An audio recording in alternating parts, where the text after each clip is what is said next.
We have a brand new appellation, and it's been all over the wine news, Decanter Magazine, Jancis Ronbinson, the San Francisco Chronicles, Vinepair, all talk about it. For which area is this new AVA for? Here is a breaking news in the world of wine for you. Let me break it for you, and I mean break it. When is the last time that you heard of an entirely new appellation being created in France, for example, in Burgundy or in Bordeaux or in Italy? Essentially like a new village that got its own recognition and its own brand new designation of origin. The French wine appellations as we know them, like Châteauneuf-du-Pape or Margaux, Vosne-Romanée or Gevrey-Chambertin, to name a few, are about 80 to 100 years old at this point, and we hardly create any new ones nowadays. But as of a week ago now, the Napa Valley has got a brand new wine appellation whose name is, roll the drums, Crystal Springs. And no, it's not for bottled water. It's yes, delicious wine. So why on earth did Napa Valley need to add a new official sub-designation on top of the existing ones like Calistoga, St. Helena, Rutherford? In a way, it makes total sense. In another way, it totally doesn't. In any case, it's an interesting event, so let's talk about it.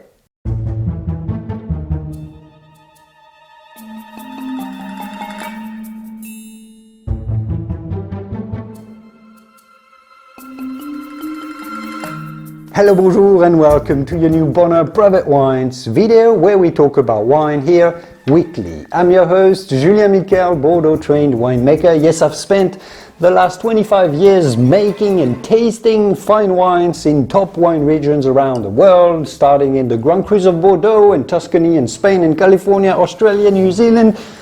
For the first time in 13 years, Napa Valley has created a new appellation as the TTB, the Alcohol and Tobacco Trade Bureau, officially recognized a few days ago on October the 18th, a brand new AVA, American Viticultural Area, called Crystal Springs.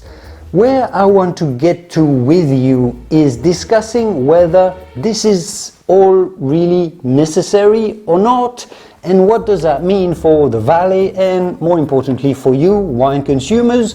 But for this, we need to explain briefly what exactly happened first.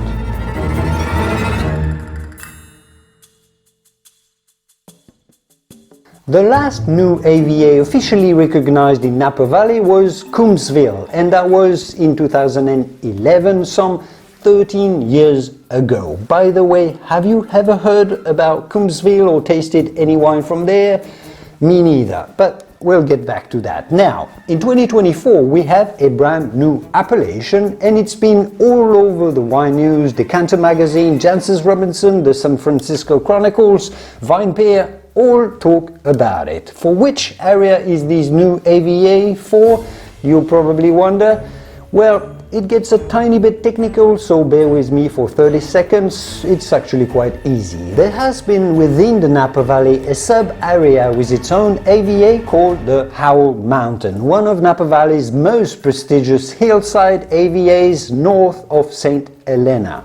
But within the designated Howell Mountain AVA, this area, some vineyards are at lower altitude. And to claim the Howell Mountain AVA on wine labels, vines have to grow above 1,400 feet of altitude. Anything below is not allowed the Howell Mountain designation, even though it is within the Howell Mountain perimeter, you could say. It's just called, if you're too low, just Napa Valley wine. Why 1,400 feet, you may wonder? It's the fog line above which the morning fog is lifted much earlier during the day, or there is not much fog at all above that, while below it's much foggier and cooler all across the season. The new Crystal Springs AVA is for these 4,100 acres of vineyards that are below the fog line and at, say, the foothills of the Howell Mountain. I think the TTB has a really good map of the area, so I'll try to show you where that is exactly. Jancis Ronbinson also has a great summary map as well. Here it is. So what does this new AVA do in practice for wineries and for wine consumers? Is this going to change the whole game?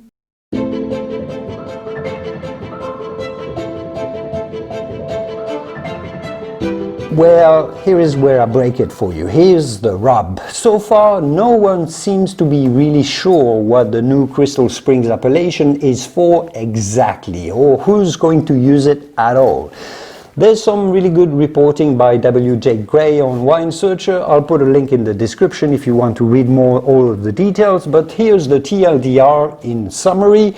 There are around 30 commercial vineyards in this new AVA area, although only 3 wineries are actually located within its boundaries. That's Viator, Bremer Family and Somnium. Viator told Wine Searcher that they didn't need this AVA at all, that their winery name, they're quite famous, their brand is more important to their customers than the AVA itself. So that's not a great start. One of the most famous producers there doesn't really care.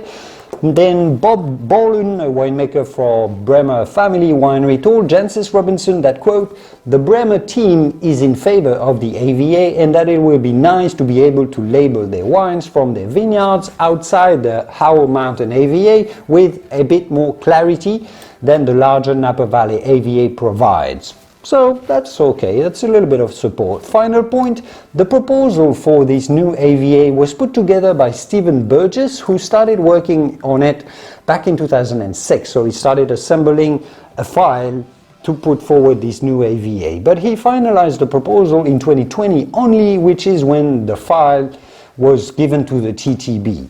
But in the meantime, Burgess cellars were sold to Lawrence Wine Estate, so Burgess Stephen is no longer a vintner himself. In conclusion, no one really knows what this new AVA will do or how it's going to be used at all. No one is really pushing it, backing it.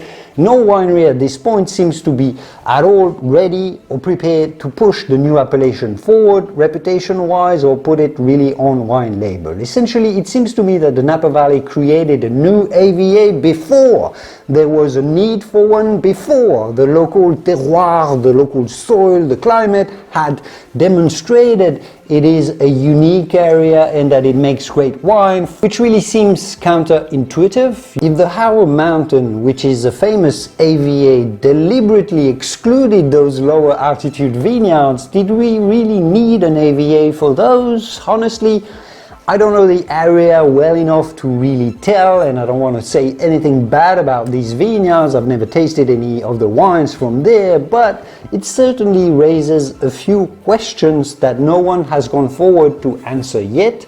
What do you think? Is it better to create an AVA to make the local wines famous, or do we make the wines from an area famous first for their quality, and then we create the corresponding AVA? It seems to me they've created the AVA before anyone really knows what it's going to be for. Even Stephen Burgess is a bit out of the game at this point. Do you think this new AVA makes sense at all? Here it is. This was a little bit of interesting wine news for you and some food for thoughts. I quite like, and let me know in the comments if you'd like me to read through the wine news a little bit more like I did today. I'd love to hear from you in the comments. Do you personally rely on AVAs much for your wine buying decisions, or is the winery more important to you, especially in the Napa Valley? It would be great to hear from you in the comments and discuss. Here's a couple of videos to watch next, including about this disastrous 2024 vintage in France, another piece of important wine news. Take care, and I will see you soon in the wonderful world of wine. Cheers.